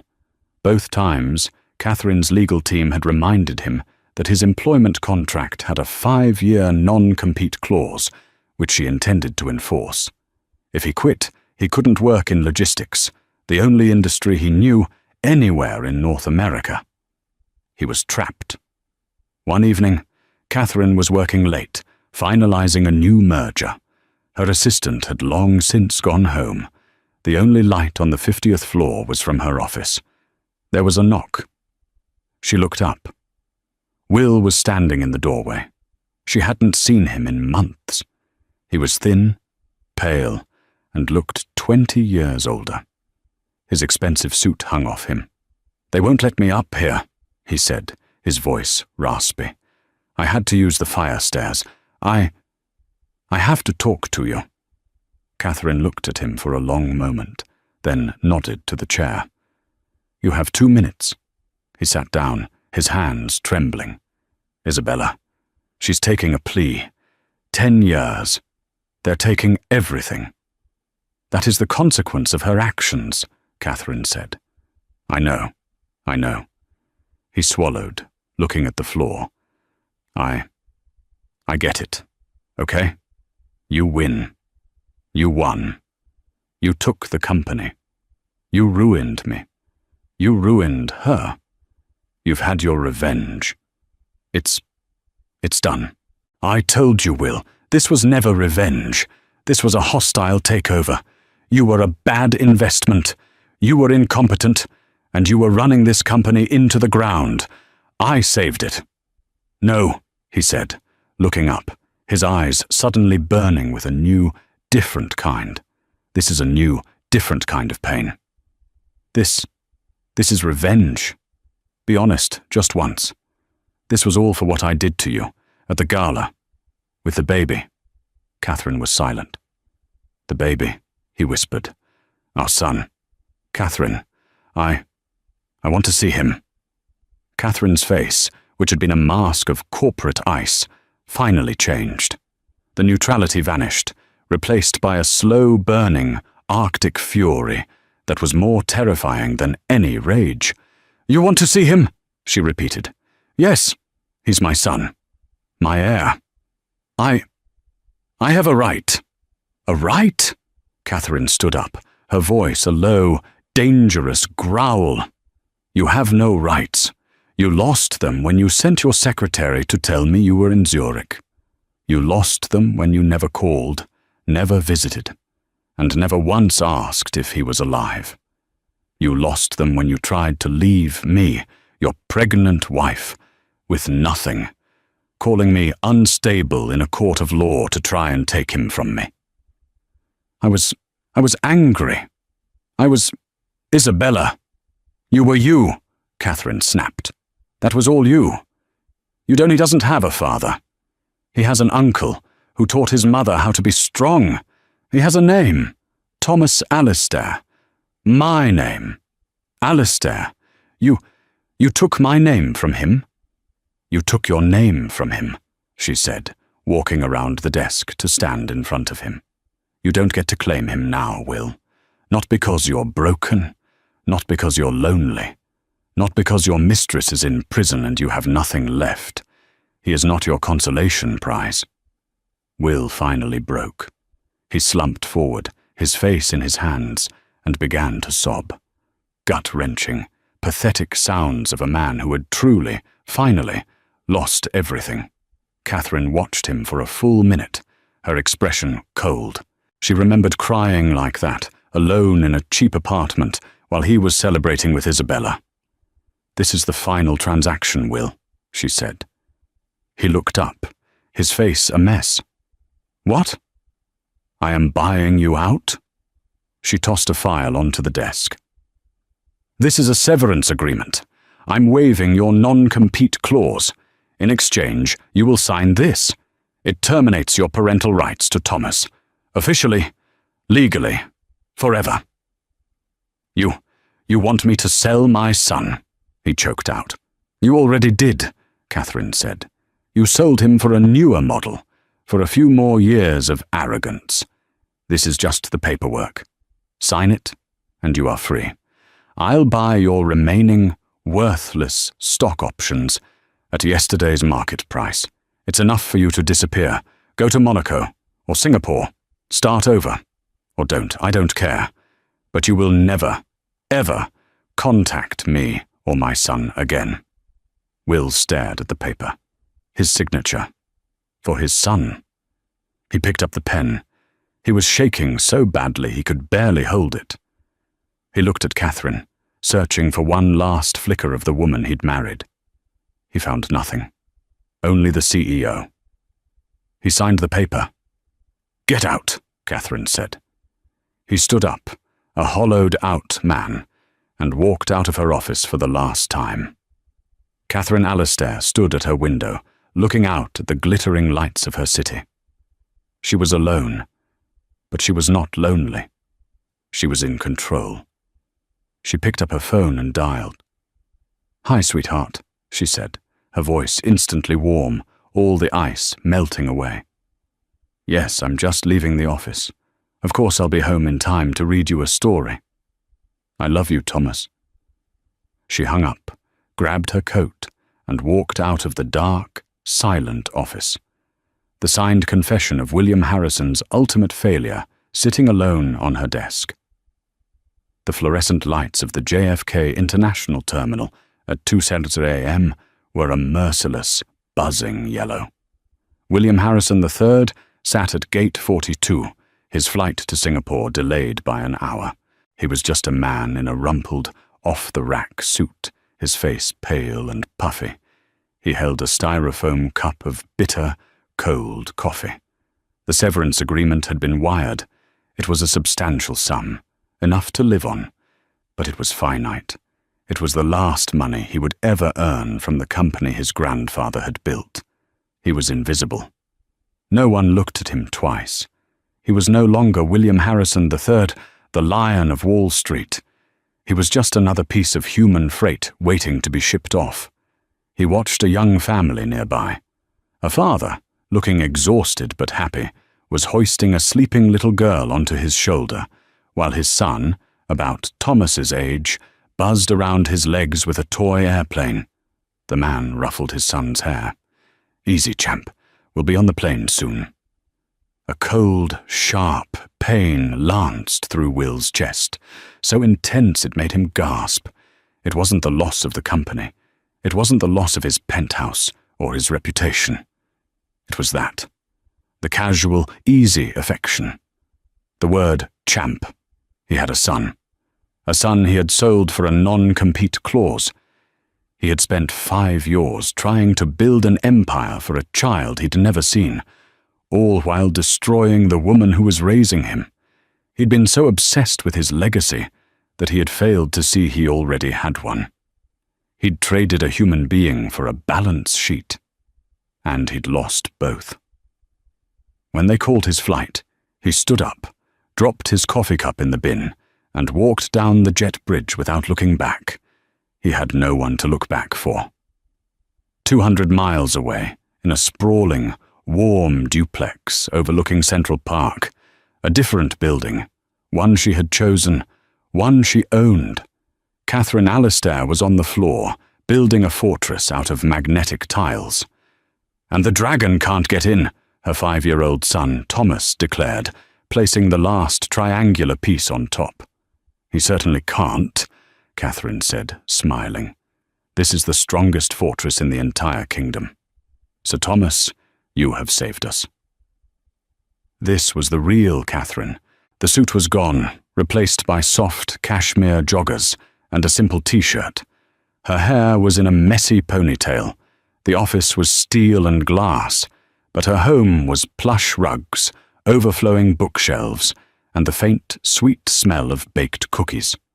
On the wall was not cold, abstract art, but a giant, joyful finger painting Thomas had made, framed as if it were a Picasso.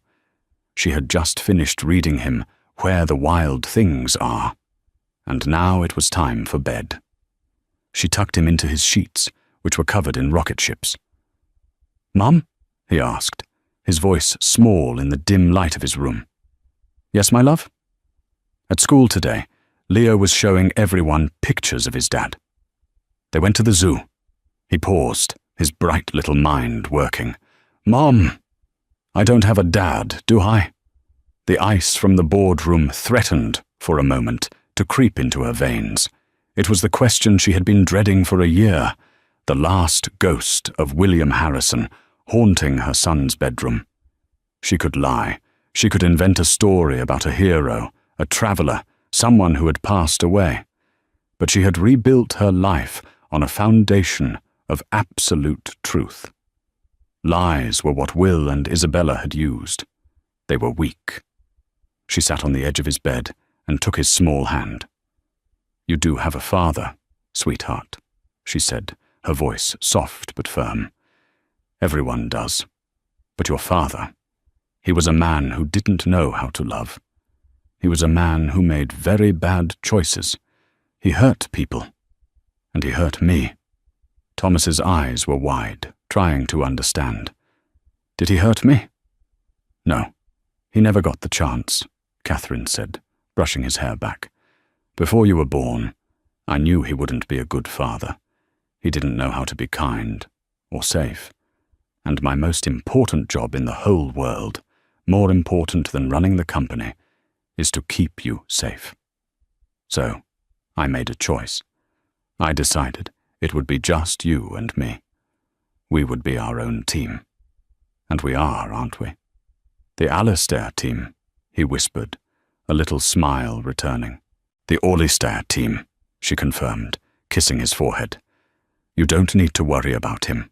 He's gone, and he can never, ever hurt us. You have me. You have your nanny, Maria. And you have all the love you will ever need, right here. I have enough for 10 fathers." He seemed to accept this, the truth, simple and clean. He hugged her neck tightly. "I love you, Mum. You're the boss. I love you, Thomas. Now go to sleep." She watched him for a long time as his breathing evened out. She had defeated Will in the boardroom. She had exiled Isabella to a prison cell. But this, right here, was the real victory. This was the final, definitive act of erasing Will's poison from her life. She had protected her son, not with a fortress of tiles, but with the truth. A month later, Catherine stood at the head of the old Harrison boardroom table. It had been refurbished, the dark, imposing mahogany replaced with a light, warm oak. "Thank you all for coming," she said to the board. "I have one final piece of restructuring to announce." The board members, including a grateful Michael Davies, whom she had promoted, looked on. For years, this company operated the Harrison Foundation as a vanity project, a PR shield for its CEO's ego. It did nothing, It built nothing. As of today, I am dissolving it. A few murmurs. That was a big move. In its place, Catherine continued, a new energy in her voice, I am pleased to announce the launch of the Alistair Grant program. It will be a real foundation, endowed with $50 million from the company's new profits. She clicked a remote, and an image appeared on the screen. It wasn't a corporate logo. It was a photo of a young, struggling woman holding a baby. The Alistair Grant program, she said, her voice ringing with a passion they had never heard, will be dedicated to providing capital, legal aid, and financial literacy training to single parents, specifically mothers, who are trying to re-enter the workforce or start their own businesses. We will not be a charity. We will be investors. We will invest in the people no one else will, the people who are overlooked, underestimated, and counted out. She looked around the room, making eye contact with every person. I built Alistair Holdings on a simple principle: find an undervalued, failing asset and rebuild it into something strong, efficient, and powerful. That is exactly what this grant will do. But this time, we won't be investing in broken companies. We'll be investing in broken lives. She looked out the window. It was the same view she had stared at as a prisoner in her own home, 7 months pregnant and terrified. But she wasn't a prisoner anymore. She wasn't just the owner. She was the architect, and she was finally, truly, building something that would last. What a story of betrayal and ultimate triumph, from a publicly humiliated, pregnant wife to the CEO of the very company that cast her out. Catherine Alistair proved that the best revenge isn't just living well, it's a hostile takeover. She didn't just get even, she got everything. What did you think of Will's ultimate fate? Was it too harsh, or did he get exactly what he deserved? And what about Isabella? Let me know in the comments below what your favorite twist in this story was. If you loved this story of justice and revenge, please hit that like button, as it truly helps the channel. Don't forget to share this video with someone else who loves a story where the underdog comes back to run the whole show. And most importantly, make sure you subscribe and ring that notification bell so you never miss another one of our dramatic, real-life stories. Thanks for listening.